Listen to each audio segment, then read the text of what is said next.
Has this ever happened to you? Oh man. Well, guess what? It's not the end of the world, and in most cases, I think it can even be fixed. I'm sure you're already frustrated from trying to fix your current project, and that's how you found this video, so let's not waste any more time and get to the fix. And also, be sure to watch every step all the way through. If you miss a single step or think you figured it out midway through the video, you may end up making another mistake, so just a heads up. Alright, for this example, I purposely messed up Sans here, and as you can see, his foot is missing. I'm actually going to cut out part of the center to show that this will fix multiple areas and not just the sides. So, if it's not too late, remove all of the messed up parts. Just get them out of the way and finish ironing the rest of your melted together parts. The more that you try to fix it while ironing, the worse you're going to make it, so we're just going to fix all these issues later. Finish up the ironing and lay some weight on it and let it set like normal. We can fix missing beads, but we can't fix warping due to not being set under weight. After it's set for a comfortable amount of time, we're going to get some tape. I prefer this green painter's tape, but any sort of painter's tape should work here. But whatever you do, do not use any other kind of tape like Scotch tape or duct tape. It doesn't really matter which side you put the tape on, but it's likely that the melted side already looks bad in this situation. So if we melt on that side again, then at least the unmelted side will still look good and presentable. So after you do this, flip it over and begin to replace the missing beads, sticking them to the tape so that they stay in place. If you didn't melt it too bad, then you should be able to replace every single missing bead. If you did over melt, then there may not be enough room for every single bead, but you can still replace most of them. Beads take up more space the more that they're melted, so that's why there might not be as much room. After you're done placing all the missing beads, do not iron it just yet. You're going to want to poke holes in the tape where all the beads are. Yes, all of them, not just the new ones, at least in the places where you're going to iron again. Once you finish poking your holes, iron the project like normal. Be extra careful this time and make sure it's thoroughly melted together, but obviously not too melted. Put it under some weight again, and after it's set for a while, take it out and admire your fixed project. Depending on how badly you've messed up your project, this may not work, but I'm fairly confident that with some patience, this will fix many melting mistakes. Now, I'm going to show you how to never mess up a project like this ever again. You've likely ran into this issue because you ironed your project directly on the pegboard like I did in this example. My first time making something out of beads, I didn't even know that there was an alternative, so I don't blame you for not knowing. There's an invaluable method to melting your beads that will save you tons of frustration, and it's called the tape method. There's another video out there by Big Boss Raz on YouTube that taught me how to do it.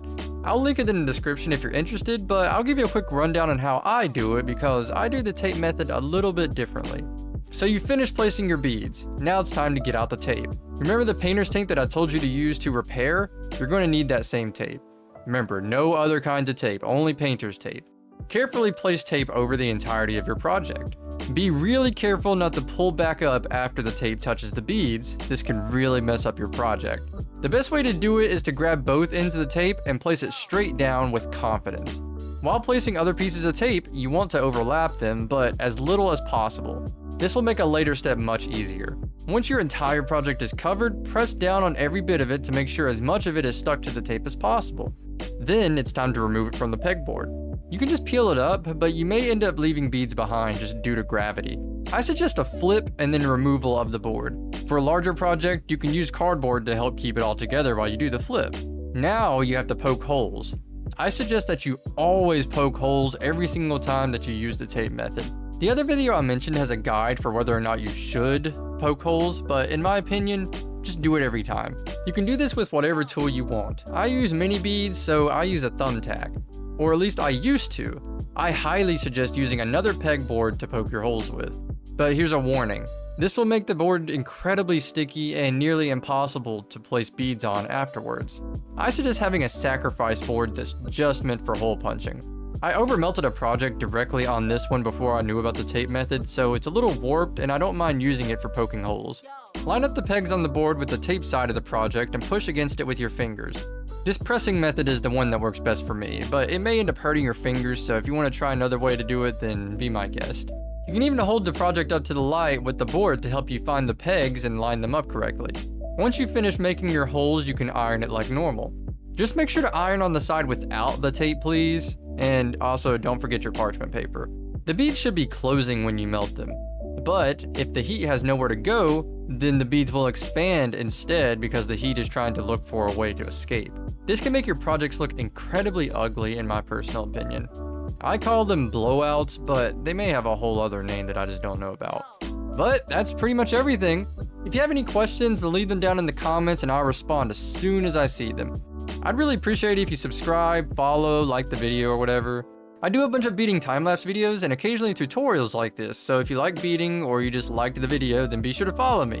All socials will be in the description, but I'm mostly active on Instagram. Just search Woody's Beads on any social platform and you'll probably find me. Also, check me out on Twitch. I do live beading, so stop by and hang out or ask me questions live. We're all super chill and friendly there, and we'd love to have you hang out with us. Hope this helped, and remember, mistakes are meant to be learned from. We all make them, so don't let it discourage you.